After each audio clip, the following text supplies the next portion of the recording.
야곱이 거기서 밤을 지내고 그 소유 중에서 형 에서를 위하여 예물을 택하니 암염소가 200이요 순염소가 20이요 암양이 200이요 순양이 20이요 젖나는 낙타 30과 그 새끼요 암소가 40이요 황소가 10이요 암나귀가 20이요 그 새끼 나귀가 10이라. 그것을 각각 때로 나누어 종들의 손에 맡기고 그의 종에게 이르되 나보다 앞서 건너가서 각대로 거리를 두게 하라. 그가 또 앞선 자에게 명령하여 이르되 내 형 에서가 너를 만나 묻기를 내가 누구의 사람이며 어디로 가느냐 내 앞에 것은 누구의 것이냐 하거든 대답하기를 주의 종 야곱의 것이요 자기 주 에서에게로 보내는 예물이오며 야곱도 우리 뒤에 있나이다 하라. 그 둘째와 셋째와 각대를 따라가는 자에게 명령하여 이르되 너희도 에서를 만나거든 곧 이같이 그에게 말하고 또 너희는 말하기를 주의 종 야곱이 우리 뒤에 있다 하라. 내가 내 앞에 보내는 예물로 형의 감정을 푼 후에 대면하면 형이 혹시 나를 받아주리라. 그 예물은 그의 앞서 보내고 그는 무리 가운데서 밤을 지내다가 밤에 일어나 두 아내와 두 여종과 11 아들을 인도하여 야복 나루를 건널세. 그들을 인도하여 시내를 건너가게 하며 그의 소유도 건너가게 하고 야곱은 홀로 남았더니 어떤 사람이 날이 새도록 야곱과 씨름하다가 자기가 야곱을 이기지 못함을 보고 그가 야곱의 허벅지 관절을 치매 야곱의 허벅지 관절이 그 사람과 씨름할 때에 어긋났더라. 날이 새려하니 나로 가게 하라. 당신이 내게 축복하지 아니하면 가게 하지 아니하겠나이다. 내 이름이 무엇이냐?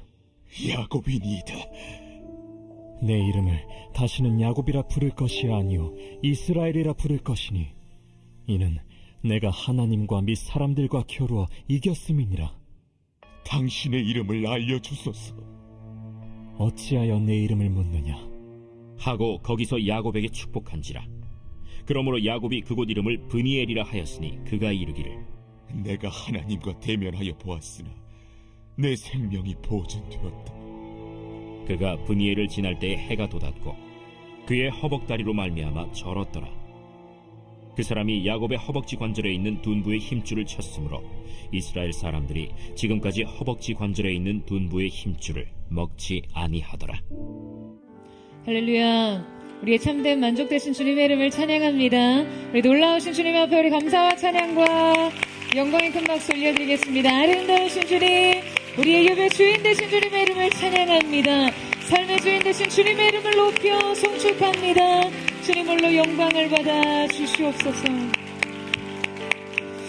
네, 하나님의 놀라운 은혜 가운데 한몸 이룬 우리 포드의 성도들 바라보시면서요, 오늘 이 시간 영상으로 함께 예배하는 모든 글로벌 포드 식구들과 특별히 우리 네팔팀을 향해서도 우리 한번 따뜻한 사랑과 격려와 축복의 박수를 서로에게 보내도록 하겠습니다. 주님의 놀라우신 은혜가 우리 모두에게 있게 되기를 주님의 이름으로 축복합니다. 할렐루야. 사랑하는 여러분, 성령 충만하십시오. 말씀 충만하십시오.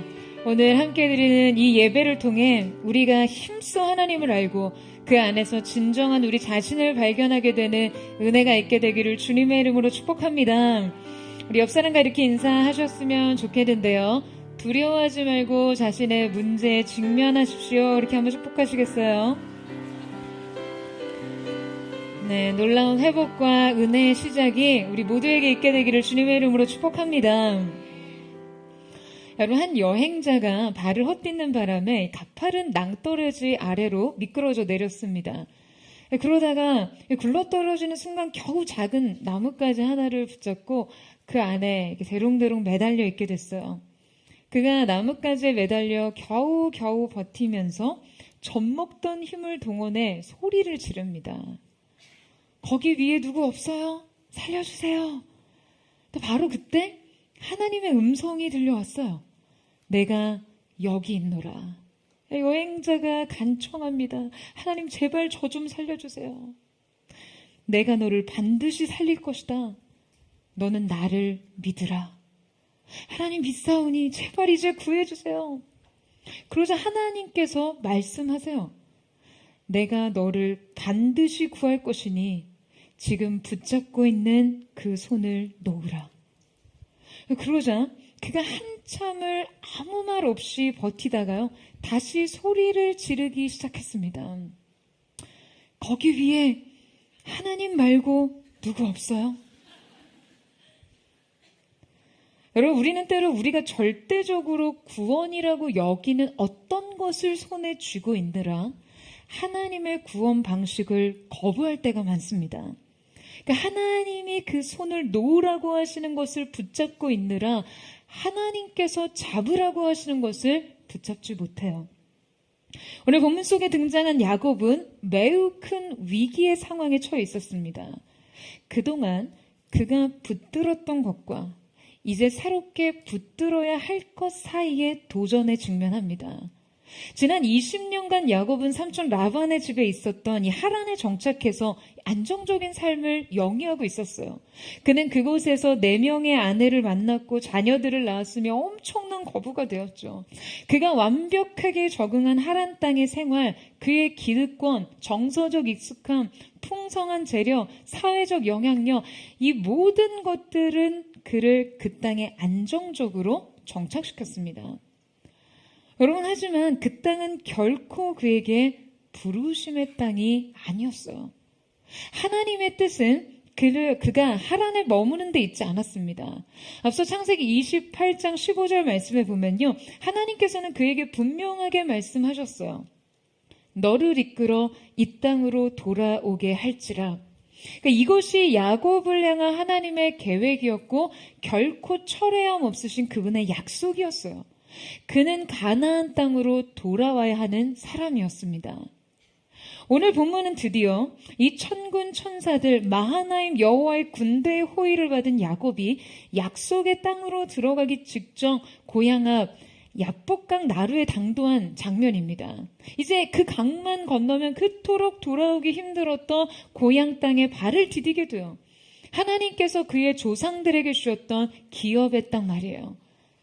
그런데 정작 이 땅 앞에 섰을 때 그는 이 땅으로 들어가기를 주저합니다.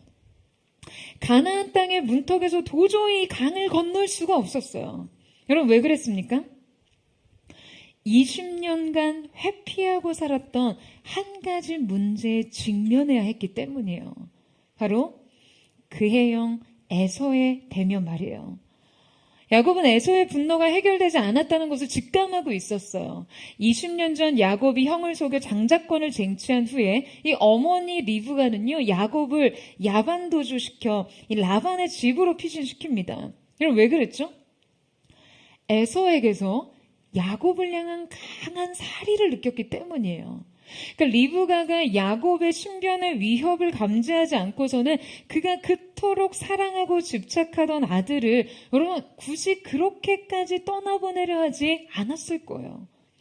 무엇보다도 고작 몇 날 며칠일 거라고 예상했던 이 이별은 결국 리브가의 남은 평생이 되었다는 것은 지금 리브가가 살아있는 동안 에서의 분노가 결코 누그러지지 않았다는 것을 의미합니다. 리브가는 분명 야곱의 피신 이후에 항상 그 에서의 감정 변화를 유심히 살피며 살았을 거예요. 언제라도 내 아들을 다시 만날 날을 손꼽으며 말이죠. 하지만 끝내 리브가는 야곱을 집으로 불러들이지 못합니다. 에서의 분노는 그칠 줄 몰랐고 그의 원하는 시간이 지나도 해결되지 않았던 것이죠. 결국 리브가는 그토록 사랑하던 야곱에게 이제 집으로 돌아와도 좋다라는 전가를 보내지 못한 채로 죽습니다. 따라서 야곱에게 지난 세월 동안 그 에서의 분노와 그의 복수는요, 끝내 해결되지 않은 문제였을 거예요. 근데 설상가상 그는 지금 형 에서가 400명의 사람들을 데리고 야곱에게로 오고 있다는 전가를 받습니다. 여러분, 에서가 400명의 사람들을 데리고 오고 있다는 것은 이거 어떤 의미일까요? 그가 야곱을 위해 400명의 환영 인파를 거닐고 무슨 버선발로 마중이라도 나온다는 의미일까요? 여러분, 에서가 만약 어떤 호의적인 목적으로 야곱을 맞이하는 상황이라면요, 그렇게 많은 사람들을 대동할 필요가, 또 이 영접을 그토록 급하게 서두를 필요가 있었을까요? 에서의 분노는 아직 해결되지 않았다는 것이죠. 이 야곱에 대한 용서와 화해가 준비되지 않았다는 것을 단적으로 보여주는 것입니다. 그러니까 야곱은 이 소식을 듣고 두려워했어요. 그래서 이 상황을 해결하기 위해 먼저 야곱은 야곱답게 꾀를 냅니다. 여러분, 야곱은 굉장한 전략가거든요. 그러니까 자기의 재산과 종을 두 대로 나누고 아내와 자식들도 둘로 나누어서 각각 그룹을 지어서 앞으로 보냅니다. 그리고 그 두 그룹들 사이에 간격을 두고 그들에게 각각 에서에게 전할 말을 일러두죠. 그러니까 에서의 분노를 누그러뜨리면서 혹시 모를 에서의 공격에 대비해서 자신의 손실을 분배하려고 한 거예요. 그러니까 그가 할 수 있는 모든 전략을 다 동원했습니다. 이때 야곱이 하인들에게 에서가 묻거든 이렇게 대답하라라고 하는데요. 18절 말씀에 대답하기를 주의 종 야곱의 것이요 자기 주 에서에게로 보내는 예물이오며. 자, 여러분 지금 에서를 뭐라고 부르고 있습니까? 주라고 부릅니다. 그리고 자신을 종이라고 말해요. 그리고 이후 형을 만났을 때도 7번이나 땅에 엎드려 절합니다. 여러분, 인생이 참 아이러니하죠. 야곱이 지금까지 이 험한 세월을 보낸 이유가 무엇이었습니까? 형의 장자 권리를 빼앗으려고 했기 때문이었어요. 자신보다 앞선 형의 축복과 명분을 가로채기 위해서요. 어떻게든 그 복을 자신의 것으로 만들기 위해 시작된 그의 모든 노력은 결국 고개를 땅에 박은 채 형에게 자신을 주의 종이라 부르는 굴욕으로 마칩니다. 여러분, 사실 원래 장자권은 누구의 것이었습니까? 사실상 야곱은요, 하나님께서 본래 자신에게 주신 것을 에서로부터 샀습니다. 창세기 25장 31절 말씀에 보면 야곱이 이르되 형의 장자의 명분을 오늘 내게 팔라. 그러나 창세기 25장 23절에 보면 하나님께서 에서와 야곱이 태어나기도 전에 큰 자가 어린 자를 섬기리라 하셨더라 라고 말씀하셨어요. 그러니까 하나님께서 야곱이 태어나기도 전에 그가 거룩한 계보를 이어갈 것에 대해 이미 뜻을 정하셨습니다. 그 뜻을 알리셨어요. 장자의 명분, 곧 장자의 축복은 본래 야곱의 것이었습니다. 그러나 그럼에도 불구하고 야곱은 이미 그에게 주어진 것을 값을 지불하고 사는 인생을 삽니다. 그 값은 그에게 엄청나게 냉혹한 현실 지불이었어요. 여러분, 이것이 얼마나 비극입니까? 얼마나 큰 인생의 손실이에요. 굳이 내가 지불하지 않았어도 이미 자신의 소유인 것을 사기 위해 그는 너무나 많은 것을 희생했습니다. 그리고는 결국 이렇게 형제로서의 관계로서가 아닌 종의 모습으로 혹은 죄인 혹은 채무자의 모습으로 서게 되는 것이죠. 여러분, 이것이 바로 자신이 인생의 주인이 되어 자기의 꾀로 삶을 경영하던 자의 서글픈 말로입니다. 사랑하는 여러분, 쓸데없고 손실뿐인 대가 지불을 하며 여러분 인생을 살지 않게 되기를 주님의 이름으로 축원합니다. 이미 여러분의 몫의 축복을 얻기 위해 여러분의 삶을 희생하지 마세요. 하나님을 인생의 주인으로 주님께서 허락하신 인생의 분깃을 얻는 은혜가 있게 되기를 축원합니다. 그런데 문제는요, 어떤 값을 지불해도 지금 그의 두려움이 쉽게 해결되지 않았다는 거예요. 한번 어긋난 관계는 쉽게 회복되지 않으니까요.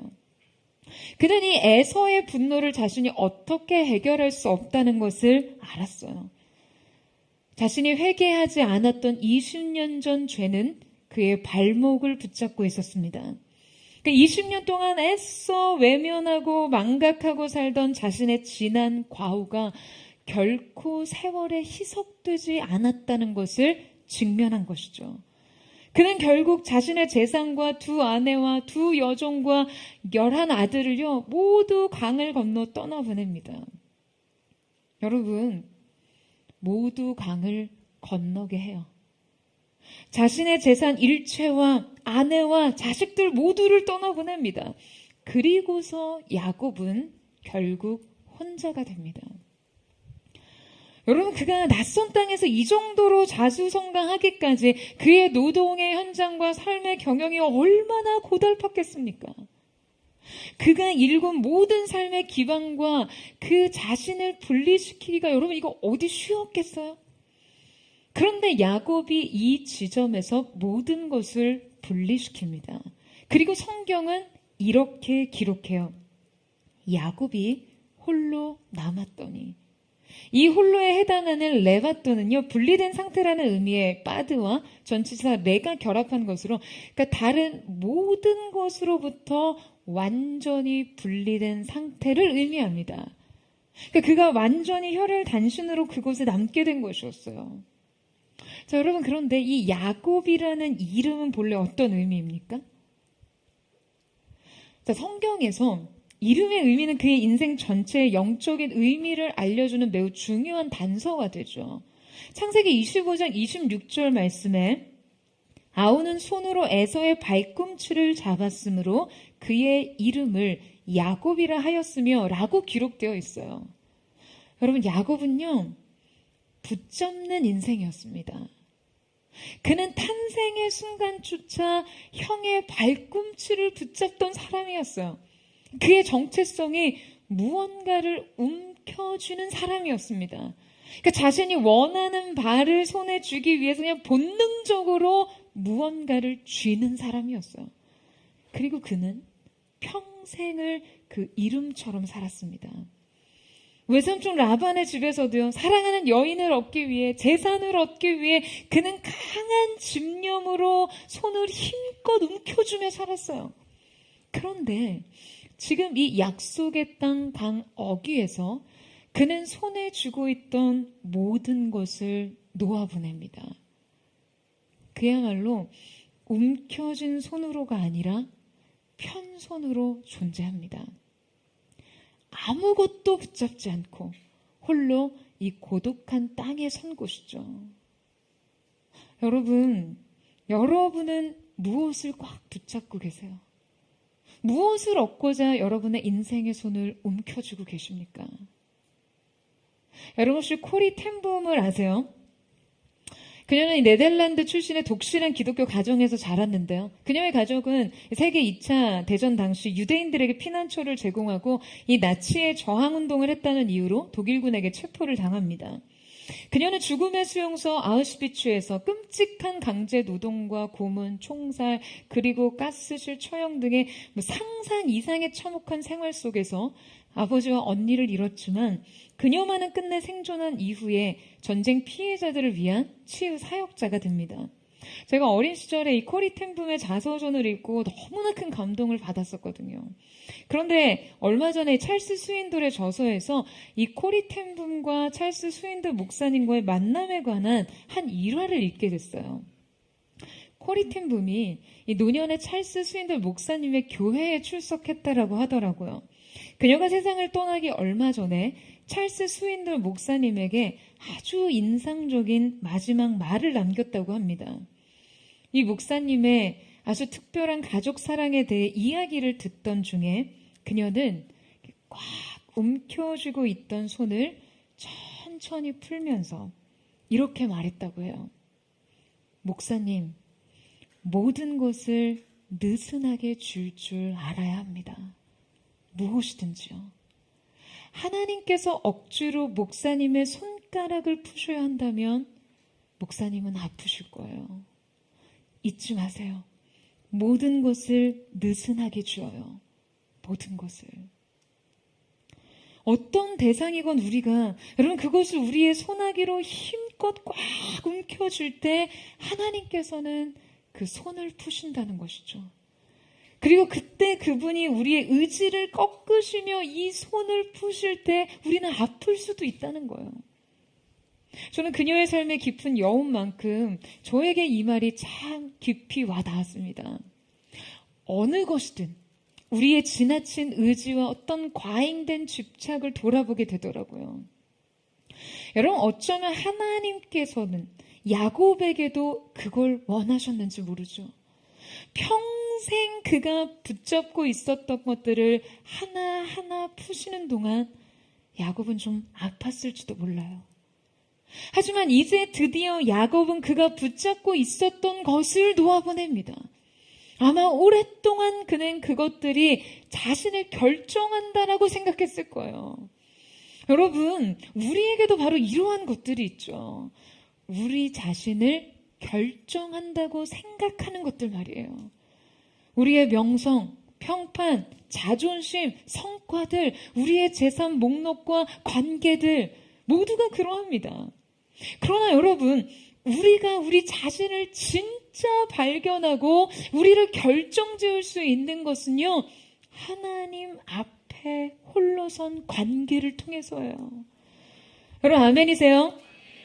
인생의 많은 목록들을 제하고 움켜진 손을 펴고 주님 앞에 아무것도 더하지 않고 서는 그 순간만이 우리는 참된 그 자신을 발견할 수 있습니다. 여러분, 야곱은요 바로 이때 자신의 존재를 마주하게 됩니다. 평생 무언가를 움켜쥐며 살았던 그가 그 모든 것을 다 내려놓는 순간 자신에게 새로운 정체성이 다가오고 있다라는 사실을 그는 아마도 깨닫지 못했을 거예요. 바로 이때 그의 인생의 분수령이 된 결정적인 사건이 찾아옵니다. 우리 함께 24절에서 26절 말씀을 같이 읽겠습니다. 시작. 야곱은 홀로 남았더니 어떤 사람이 날이 새도록 야곱과 씨름하다가 자기가 야곱을 이기지 못함을 보고 그가 야곱의 허벅지 관절을 치매 야곱의 허벅지 관절이 그 사람과 씨름할 때에 어긋났더라. 그가 이르되 날이 새려하니 나로 가게 하라. 야곱이 이르되 당신이 내게 축복하지 아니하면 가게 하지 아니하겠나이다. 여러분, 이 본문은요 유명한 야곱의 씨름 장면입니다. 그런데 많은 사람들이 이 말씀을 야곱이 밤을 새워 끈질기게 기도했다라고 해석해요. 제가 읽은 주석의 소제목에도요 심지어 생사를 건 약복강의 철야기도라고 써 있었어요. 대부분 이 말씀에 대해 사람들은 이런 영적 가르침을 적용합니다. 야곱이 하나님께 그를 축복하시기까지 하나님을 붙잡고 늘어섰다. 하나님의 축복과 응답을 향한 그의 강렬한 열망과 끈기는 끝내 응답되었다. 우리에게 하나님 앞에 간절한 기도의 제목이 있다면 7.8기 정신으로, 아니 하나님의 그 바짓가락이라도 붙잡고 늘어지는 심정으로 기도하면 하나님께서 응답하신다. 물론 여러분, 이러한 적용도 어느 일부는 맞습니다. 우리에게 이 강한 열망과 영적 끈기가 필요하다는 것과 야곱에게 바로 이러한 집요한 끈기가 있었던 근성의 사람이었다는 것은 맞습니다. 그리고 끝내 하나님께서 그에게 응답하신 건 역시 맞습니다. 하지만 이 적용은요 어딘지 모르게 석연찮은 구석이 있어요. 지금 이 사건의 본질적인 메시지와는 다소 엇나가는 방향인 것이죠. 우리에게 이 오해가 발생하는 중요한 단서는요, 바로 그가 누군가와 한 씨름을 기도로 해석하기 때문입니다. 여러분, 정확히 야곱의 행위는 기도가 아니라 씨름 그 자체였습니다. 오늘 이 말씀을 주목하여 보면 이 씨름을 먼저 시작한 사람이 누구인지 분명하게 기록되어 있어요. 이것이 기도라면 야곱이 먼저 시작해야 맞습니다. 그런데 바로 이 씨름의 더 주체적인 사람은 야곱이 아니라 어떤 사람이었어요. 어떤 사람이 돌연 나타나 야곱과 씨름한 것이죠. 분명 기도가 아니라 씨름이었어요. 분명 환영이 아니라 실제였습니다.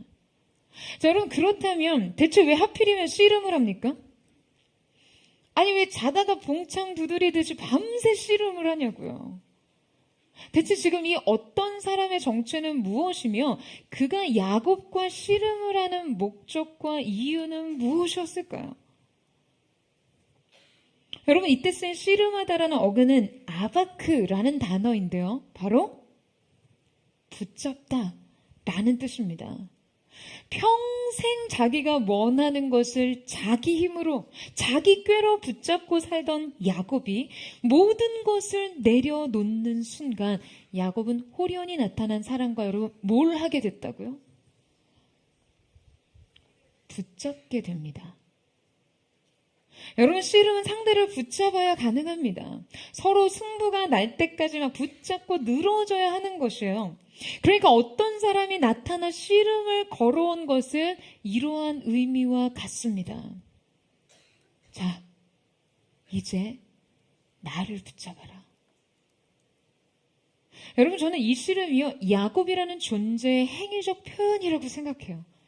이 씨름은 그대로 야곱이 누구인지를 보여줍니다. 뿐만 아니라 야곱은 지금 무작정 시작된 이 씨름을 그냥 밤새 지속해서 하고 있어요.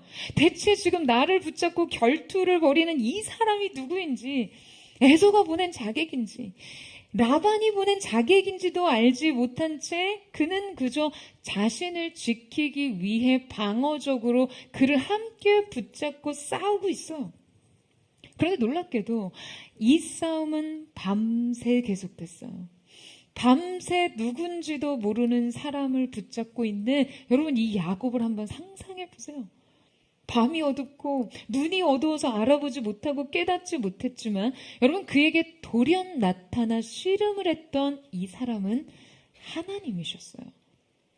하나님과 지금 이 기쁨과 밤을 지새우며 힘을 겨루고 있는 것이죠. 여러분, 이것이 바로 야곱입니다.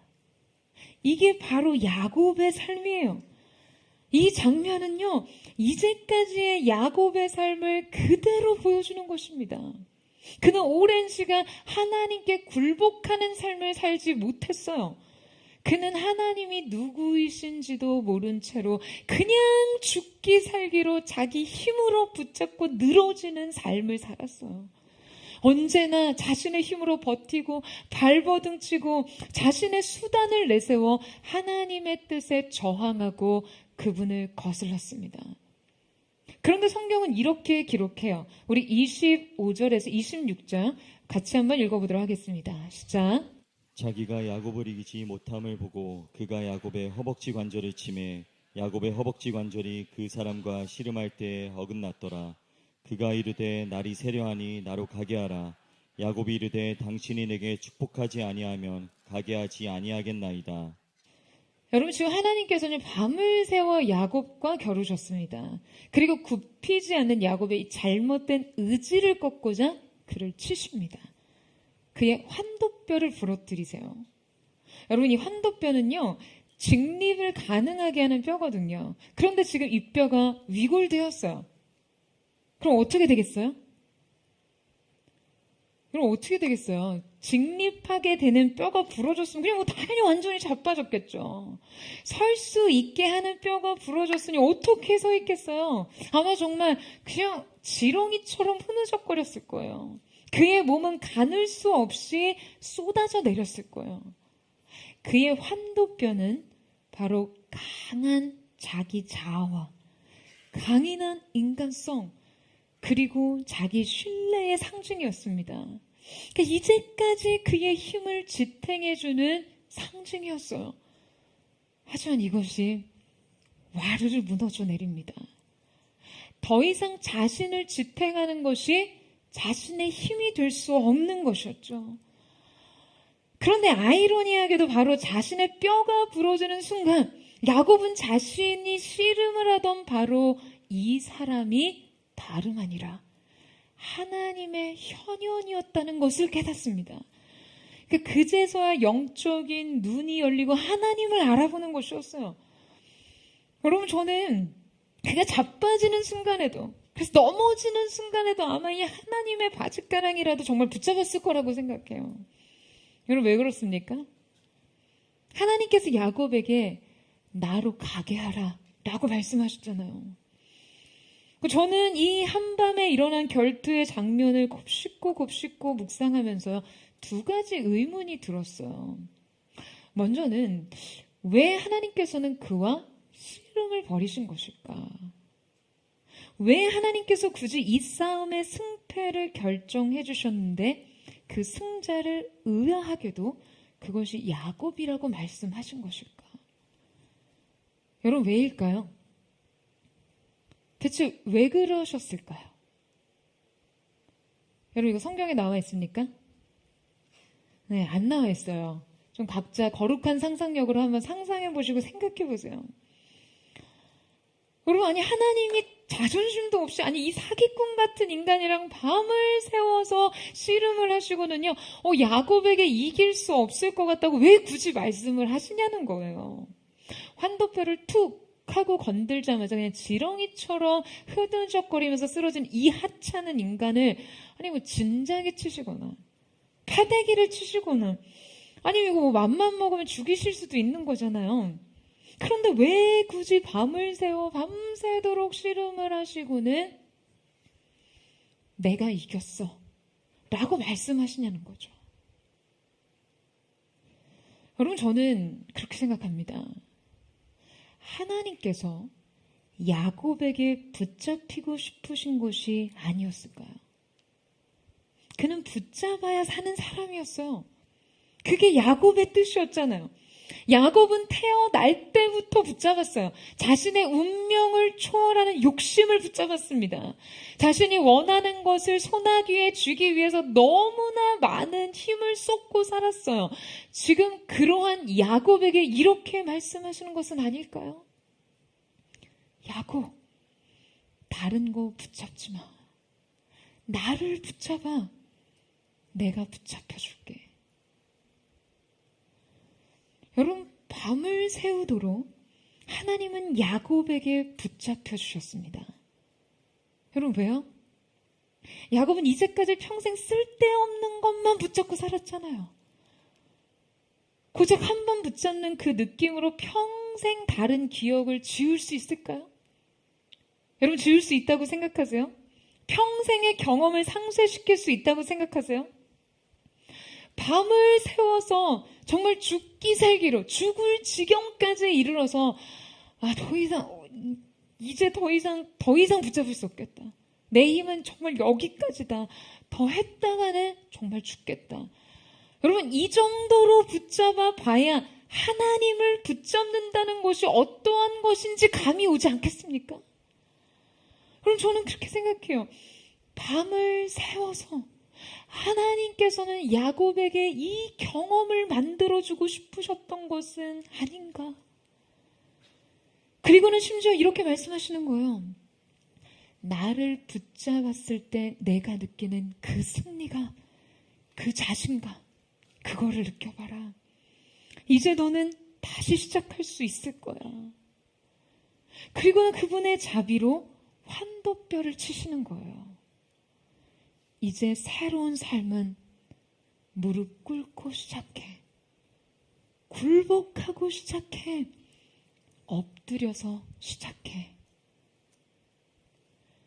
여러분, 바로 그때 하나님께서 그에게 한 가지 질문을 던지십니다. 어쩌면 이 모든 일은요, 바로 이 질문에 직면하기 위한 것일지 몰라요. 자, 27절 말씀을 같이 읽겠습니다. 시작. 그 사람이 그에게 이르되 내 이름이 무엇이냐? 그가 이르되 야곱이니이다. 자, 그 질문은 바로 내 이름은 무엇이냐? 입니다. 여러분, 하나님이 지금 야곱의 이름을 왜 부르십니까? 정말 그 이름을 모르시는 거예요? 그가 누구인지 몰라서 물으시는 걸까요? 아니, 그러면 하나님께서 아닌바 홍두깨처럼 갑자기 나타나셔서 뭐 이름도 모르고 누구인지조차 모르는 사람을 밤새도록 붙잡고 씨름을 하셨다는 말인가요? 아니죠, 여러분. 하나님께서는 야곱이 누구인지, 그가 이 자리에 오기까지 어떠한 삶을 살았는지 속속들이 아시는 분이었습니다. 그런데 돌연 지금 그의 이름을 물으시는 이유는 무엇입니까? 하나님께서는 왜 그에게 그의 이름을 물으시는 것일까요? 여러분, 그것은 야곱이 진짜 직면해야 하는 질문이 바로 이것이기 때문이에요. 내가 누구냐? 하는 이 질문 말이에요. 하나님께서는 그가 이 질문 앞에 서야 한다고 생각하셨어요. 여러분, 이 질문은 사실상 야곱이 무려 20년 동안 회피하던 물음이었습니다. 여러분, 야곱의 생애를 한번 거슬러 올라가 볼까요? 우리 27장 18절에서 19절 말씀을 같이 한번 읽도록 하겠습니다. 시작. 야곱이 아버지에게 나아가서 내 아버지여 하고 부르니 이르되 내가 여기 있노라. 내 아들아 내가 누구냐? 야곱이 아버지에게 대답하되 나는 아버지의 맏아들 에서로소이다. 장자의 축복을 얻기 위해 아버지 이삭 앞에 나타난 야곱에게 지금 이삭이 물었죠. 내가 누구냐? 그때 야곱은 대답합니다. 나는 에서로소이다. 여러분, 이때 야곱은요, 진정 야곱이 아니었습니다. 이때 야곱은 에서이고 싶은 야곱이었어요. 에서이고 싶어서, 에서이기 위해서 염소털을 온몸에 붙이고 나타나 에서처럼 위장한 야곱 말이죠. 그는 이 가면 아래 자신을 숨기고 있었습니다.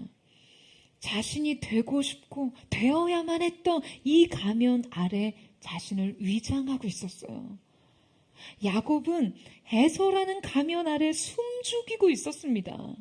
야곱은 에서의 그림자 아래 가려져 있었어요.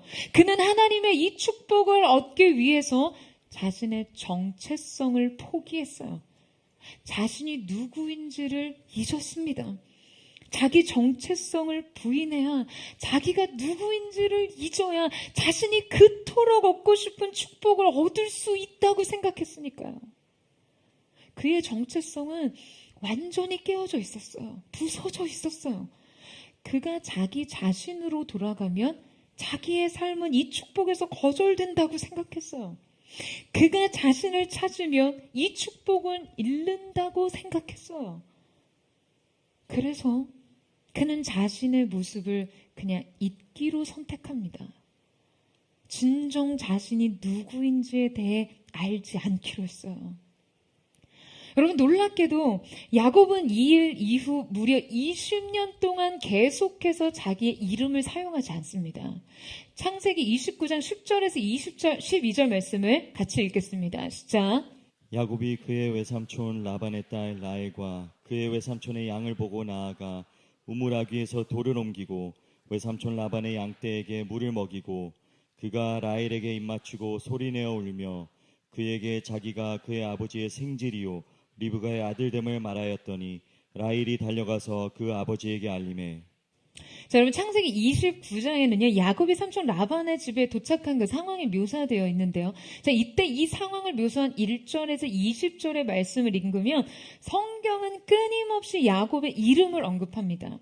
야곱이 길을 떠나 야곱이 그들에게 이르되 야곱이 그들과 말하는 동안 야곱이 그의 외삼촌 라반의 딸 라헬과 계속해서 성경은 야곱의 이름을 언급하는데요. 하지만 정작 자신이 첫눈에 사랑에 빠졌던 여인에게 자신이 누구인지를 소개하는 대목에서 야곱은 매우 의도적으로 그리고 고의적으로 자신의 이름을 언급하지 않습니다. 그저 어떻게 자신을 표현하고 있어요? 자기가 그의 아버지 곧 라반의 생질이요 리브가의 아들됨을 말하였더니, 여러분, 야곱은요 그토록 사랑한 여인 앞에서도 진짜 자신이 누구인지 자신의 이름을 명확하게 밝히지 않습니다. 성경은 계속해서 야곱, 그의 이름을 언급하고 있지만 정작 야곱은 자신의 이름을 말하지 않아요. 여러분, 신분 세탁이라는 말이 있죠. 어쩌면 야곱은 애초에 자신이 누구인지 모를 이 낯선 땅에서 진짜 자신이 누구인지를 알릴 필요도 없이 또 자기 자신조차 그 자신의 모습을 기억할 필요 없이 살 수 있었을 거예요. 이 20년의 세월 동안 야곱에게 있어 자신의 이름은, 아니 그 자신은 직면할 필요가 없는 존재가 되어버린 것이죠. 여러분, 아서 밀러의 희곡 어느 세일즈맨의 죽음이라는 이 작품에 윌리 로먼이라는 주인공이 등장합니다. 그가 바로 이 제목에 언급된 어느 세일즈맨인 거죠. 그는 매우 평범한 세일즈맨으로 대단한 성공을 거두지도 주목할 만한 무언가를 남기지도 못하는 삶을 삽니다.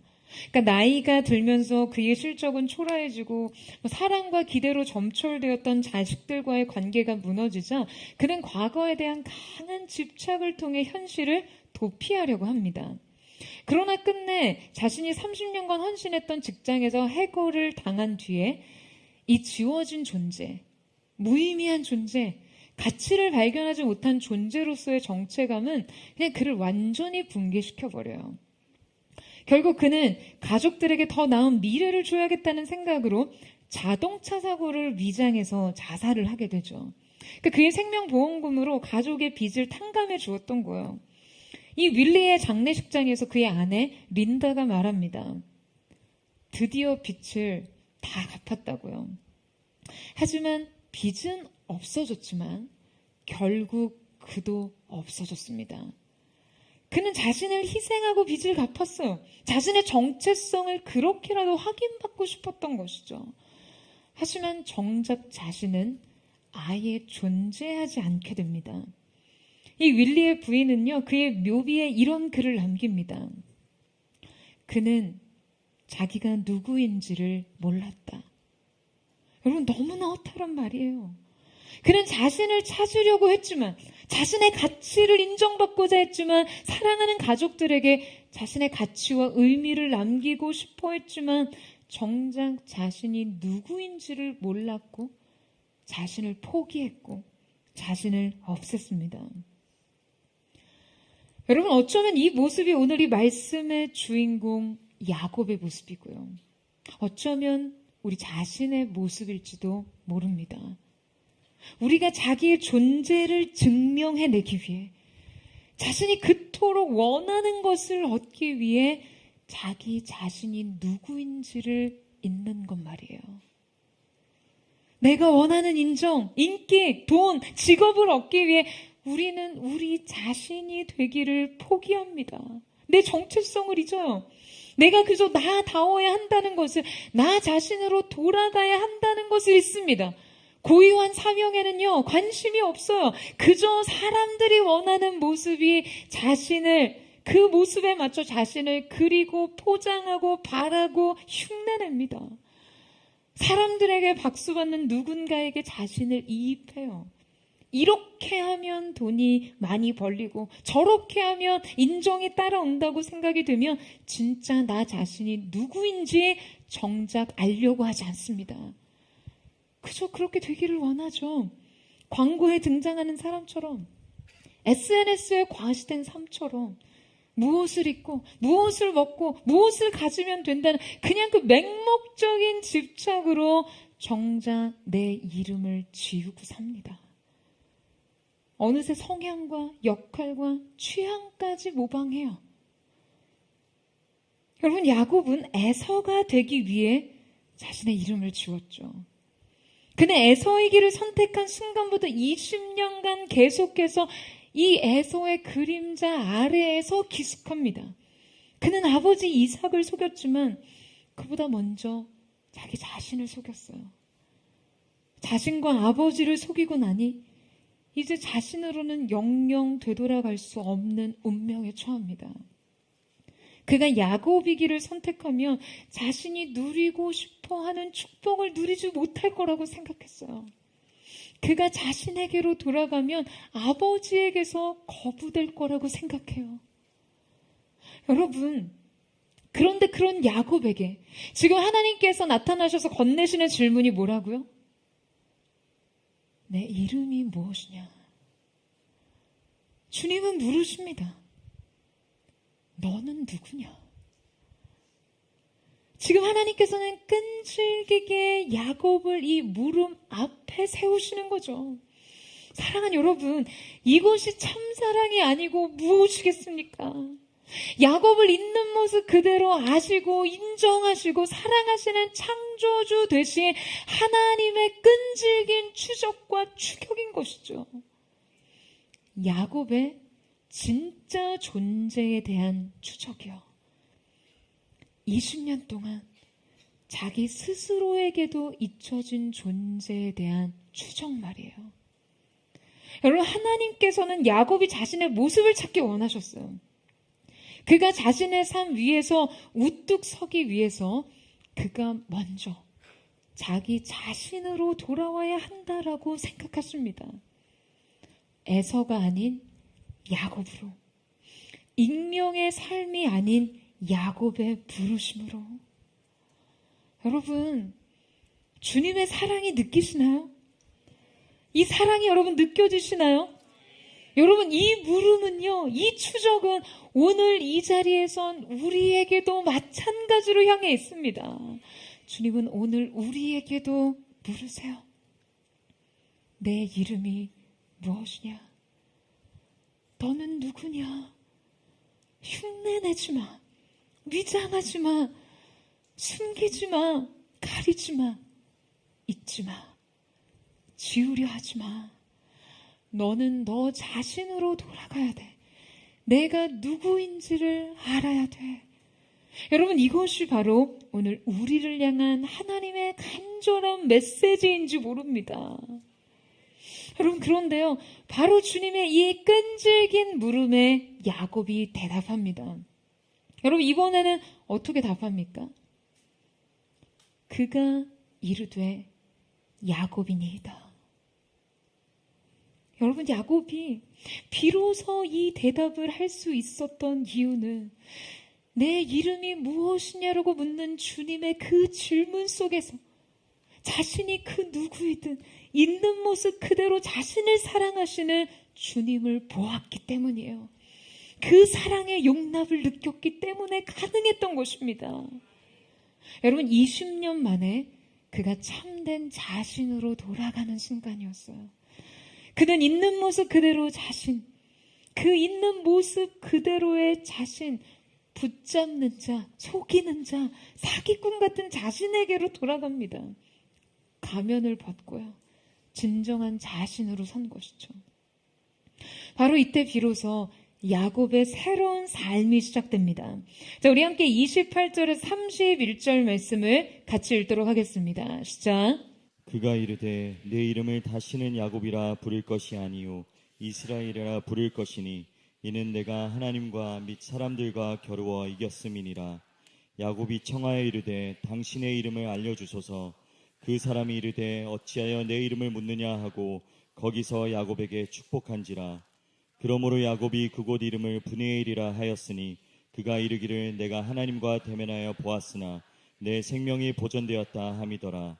그가 브니엘을 지날 때 해가 돋았고 그의 허벅다리로 말미암아 절었더라. 여러분, 하나님께서는 이제 그에게 새 이름을 부여하십니다. 아시다시피 성경에서 새 이름은요, 새로운 정체성, 새로운 사명을 의미합니다. 그는 이제 야곱, 속이는 자가 아니라 이스라엘이 되었어요. 움켜쥐고 잡는 자가 아니라 만민의 대표자가 된 것이죠. 바로 구약 선민을 가리키는 대표자가 된 것이에요. 여러분, 그리고 30절에 뭐라고 기록되어 있습니까? 야곱은 그곳의 이름을 브니엘이라고 합니다. 이 브니엘이란 하나님의 얼굴이라는 뜻이에요. 그는 그곳에서 잊혀진 자기 자신을 보았고 하나님의 얼굴을 보았습니다. 여러분, 어쩌면 이 둘은요, 언제나 같이 가는 것이죠. 하나님 그분이 누구이신지를 발견할 때 비로소 우리는 우리 자신을 알게 됩니다. 자신의 존재를 발견하게 돼요. 그리고 이 브니엘의 새아침, 그가 이곳을 지날 때에 해가 돋습니다. 이 아침 해가 새로운 인생의 시작을 상징하는 것이에요. 그는 비록 환도별의 위골로 말미암아 절뚝였어요. 사랑하는 여러분, 새로운 인생은 무릎으로 기어서 나갑니다.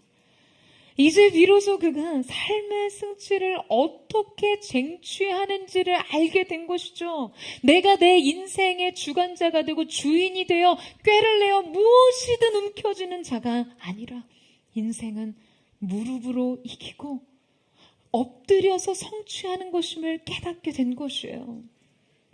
여러분, 그리스도인들이란 어떤 사람들입니까? 여러분, 우리는요, 이미 환도뼈가 위골된 사람들입니다. 여러분, 아멘이세요? 하나님 앞에서 우리의 강인한 힘과 자아를 의지할 수 없는 자들이에요. 이 사실을 믿으십니까? 여러분, 우리의 자아는요, 이미 십자가 앞에서 깨어지고 부서져 있습니다. 무릎으로 기어 나가야, 주님 앞에 완전히 항복하고 엎드려 나가야 그때 비로소 세상을 이기는 자들이 되는 것이에요. 바로 야곱과 같이 말이죠. 여러분, 야곱은 분이엘을 지나 에서가 자신의 군사들 400명을 이끌고 거닐어 오는 것을 봅니다. 그리고 그때 믿을 수 없는 장면이 펼쳐집니다. 에서가 달려와서 그를 맞이하여 안고 목을 어긋 맞추어 그와 입 맞추고 서로 우니라. 여러분, 야곱이 하나님의 얼굴 앞에서 자신을 찾았을 때요, 인생에서 결코 해결될 수 없던 문제가 눈 녹듯이 녹아내립니다. 결코 시간이 해결할 수 없던 일들, 누구도 설득할 수 없던 마음, 해결할 수 없던 인생의 불안과 두려움, 20년의 가면, 20년의 방황, 20년의 앙금, 이것이 모두 한 번에 해결되는 것이죠. 사랑하는 여러분, 부르심의 땅을 향해 가세요. 그리고 다른 것을 의지하지 마시고 하나님만을 붙잡으세요. 잡았던 손을 놓으세요. 그리고 주님을 붙잡으세요. 하나님 앞에서 가면을 벗으세요. 그분의 얼굴 앞에서 참된 나 자신으로 돌아가십시오. 그리고 하나님께서 부여하신 정체성으로 다시 일어나세요. 아니, 일어나기 위해 엎드리세요. 무릎으로 기어 나아가십시오. 저는 오늘 그렇게 우리가 우리 자신을 위해 그동안 집착하고 붙잡았던 모든 것을 내려놓고 우리 주님, 우리 앞에 계신 주님을 붙잡는 은혜가 있게 되기를 주님의 이름으로 축원합니다. 우리 자신의 힘과 능력, 우리가 의지하던 것들을 상징하던 영적 환도뼈가 부러지고 오직 주님께서 허락하신 새 이름으로 하나님의 얼굴 앞에서 시작된 분이엘의 새 아침을 맞이하는 은혜가 있게 되기를 주님의 이름으로 축원합니다. 오늘 이 자리가 영적 야복강 나루터, 오늘 이 자리가 영적 분이엘의 새 아침이 되기를 예수님의 이름으로 축원합니다. 우리 함께 찬양하며 주님 앞에 나아갔으면 좋겠습니다. 사랑하는 주님, 내 인생에 원하는 한 가지, 내가 바라던 그 소망과 그 은혜와 축복을 얻고자 우리는 스스로 우리의 삶을 움켜쥐고 집착하며 세상이 보여주는 허용을 향해, 그 많은 세상의 가치와 허용을 향해 우리의 손을 움켜잡았습니다. 오늘 우리가 이 인생 영혼의 야복강 나루터에서 주님 앞에 우리의 인생의 모든 것을 내려놓고 진정 우리 삶의 주인 되시는 주님을 붙들기를 원합니다. 그렇게 주님의 사랑 앞에 잠잠히 거하게 하여 주옵소서.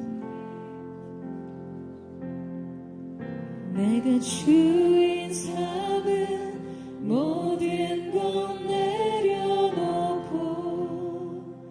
내 주 대신 주 앞에 나가 내가 사랑했던 모든 것 내려놓고 주님만 사랑해.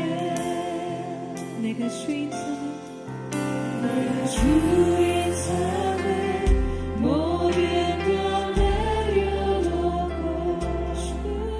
내 주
여러분, 오늘 여러분은 무엇을 움켜쥐고 있으신가요?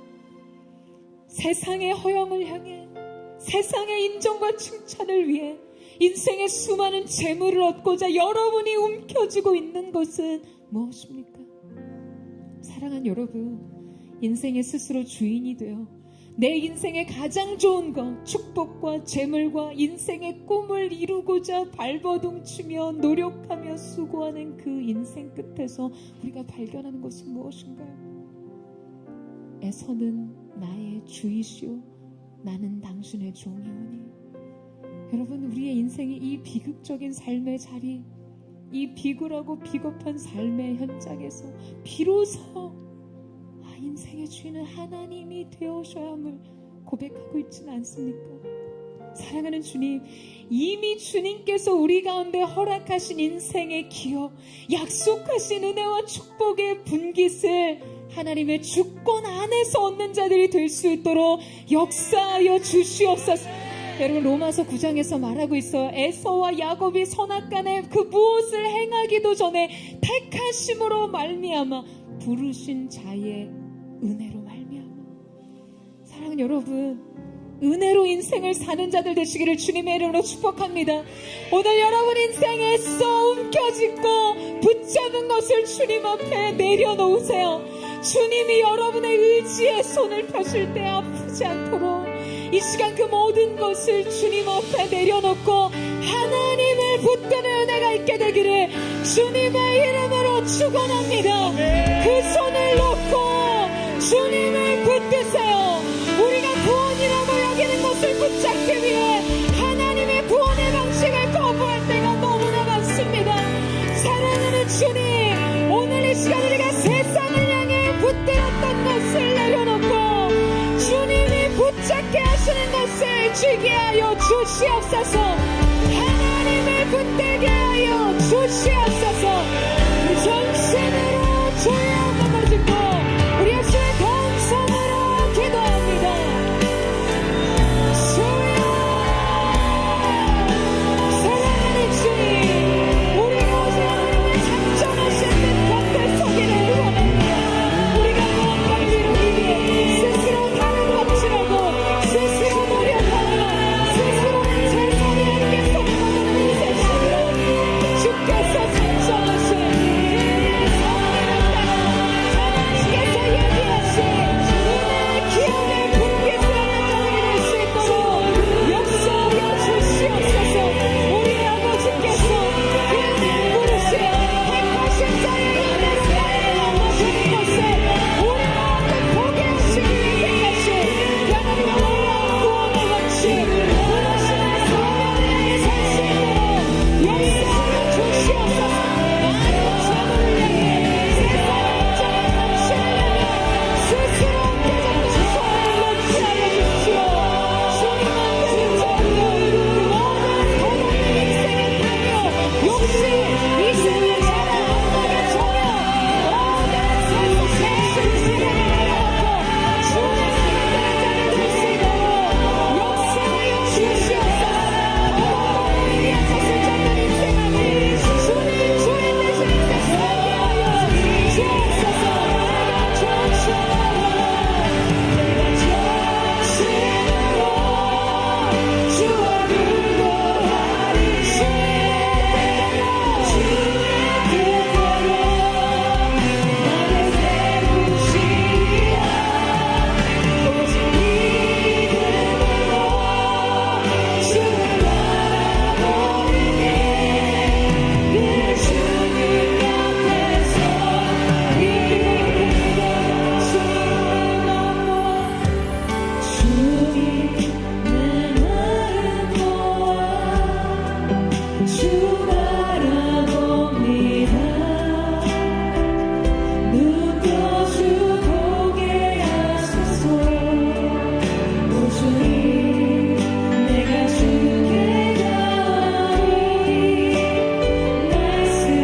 주를 바라보리니 늘 주님 곁에서 우리 한복하며 전심으로 주님의 이름을 부릅니다.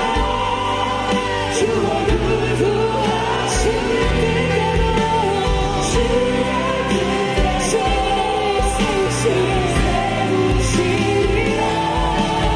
오직 믿음으로 주를 바라보니 늘 주님 곁에서 늘 주님 곁에서라. 늘 주님 곁에서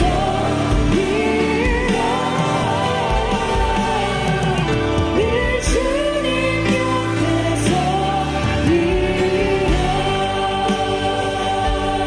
내가 긍휼히 여길 자를 긍휼히 여기고 불쌍히 여길 자를 불쌍히 여기리라 하셨으니 그런즉 원하는 자로 말미암도 아니요 다른 박질하는 자로 말미암도 아니요 오직 긍휼히 여기시는 하나님으로 말미암느니라. 오직 긍휼히 여기시는 하나님으로 말미암느니라. 주님 오늘 이 말씀 우리의 가슴에 새기게 하여 주시옵소서. 우리의 인생 스스로 다른 박질하며 원하며 붙잡았던 모든 것 내려놓고 이 모든 것이 주님의 은혜 안에 있음을, 주님의 긍휼 안에 있음을, 주님의 자비 안에 있음을 알게 하여 주시옵소서. 오늘 우리의 영적인 환도뼈가 위골되기를 원합니다. 인생 자기의 힘으로 살고자 했던 거, 자기 자아를 앞세워 주님 앞에 섰던 거, 자기 공로와 자기의 모든 허영을 따라 살았던 인생 모든 가치, 삶의 힘, 능력, 말의 힘줄을 끊으라고 말씀하신 대로 우리의 인생의 환도뼈가 위골되는 역사, 오직 하나님 앞에 항복하여 인생을 사는 거룩한 주님의 사람들 될 수 있도록 도와주시옵소서. 그때 비로소 하나님의 사람들이 눈뜨게 하여 주십시오. 내 앞서 가신 분이 하나님이시오. 그리고 주님으로부터 이 질문을 듣게 하여 주십시오. 너는 누구인가? 내 이름이 무엇이냐?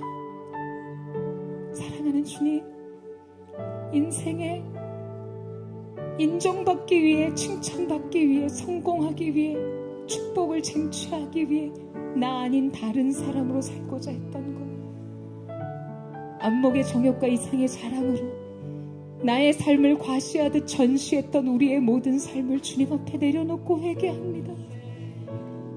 사랑하는 딸아, 사랑하는 아들아, 너는 누구인가?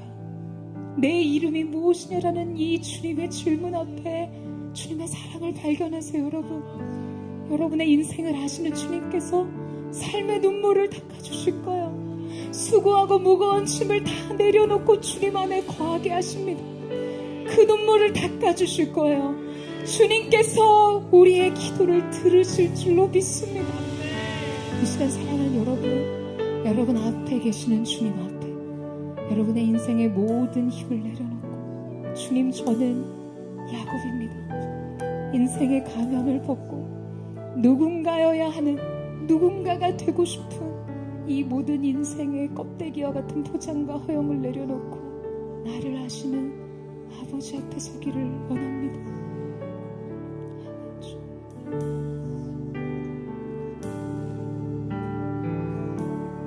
나를 지으신 주님, 내 안에 계셔.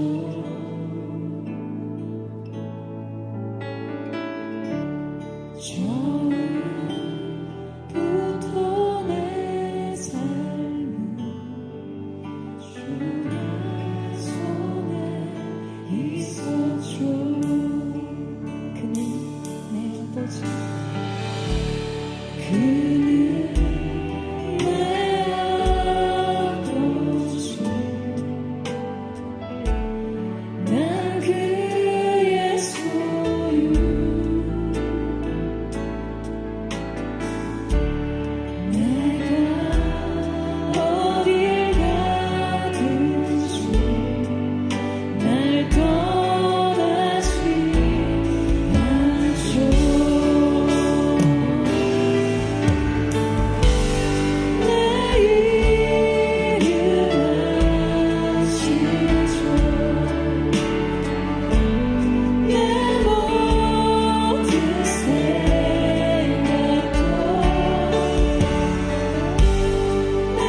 우리를 사랑하시는 주님은 여러분 우리를 알고 계세요. 주님의 불꽃 같은 눈앞에서 우리의 삶은 숨길 것이 없습니다. 그럼에도 불구하고 이제 헛된 인생의 욕심과 세상의 안목과 자랑, 세상 즐거움을 붙잡지 말고 나를 붙잡으라고 자신을 내어주시며 내가 이겼다, 내가 이겼다 라고 말씀하시며 우리의 인생 격려하시는 주님이, 여러분 이 놀라운 사랑이 얼마나 아름답습니까? 그 사랑이 우리를 향해 너의 있는 모습 그대로, 아들아 너의 이름을 내가 알고 있다, 딸아 내가 너의 있는 모습 그대로 더 이상 누군가가 되고자 시도하거나 노력하지 않아도 나는 너를 사랑하며 너의 인생을 향한 나의 계획을 반드시 이룰 것이라고 말씀하시는 이 크고 놀라운 하나님의 사랑 앞에 여러분 안심하세요. 안심하십시오. 안심하십시오. 인생의 환도뼈를 주신 주님 앞에, 주님 그렇습니다. 하나님의 사랑 앞에 항복합니다. 내가 두 손 들어 그 사랑 앞에 항복합니다. 주님, 이제 이후로 나의 삶은 하나님의 얼굴 앞에서 더 이상 인생 속이며 움켜쥐는 야곱으로서가 아닌 새 이름의 정체성 이스라엘로 살게 하여 주시옵소서.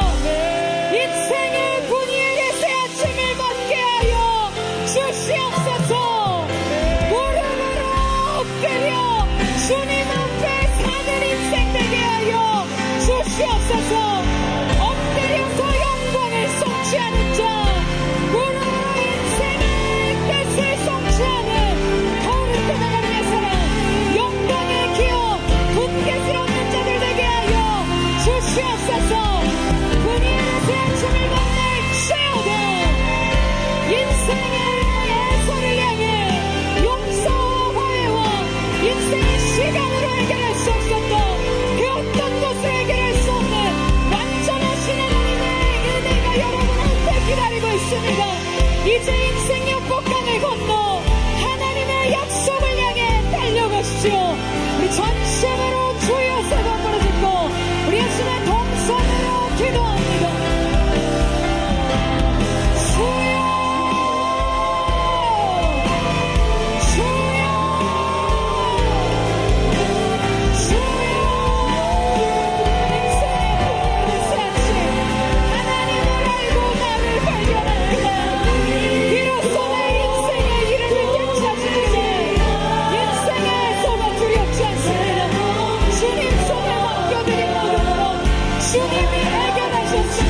내 구속하여 주는지 말할 수 없던 왜 내게 굳세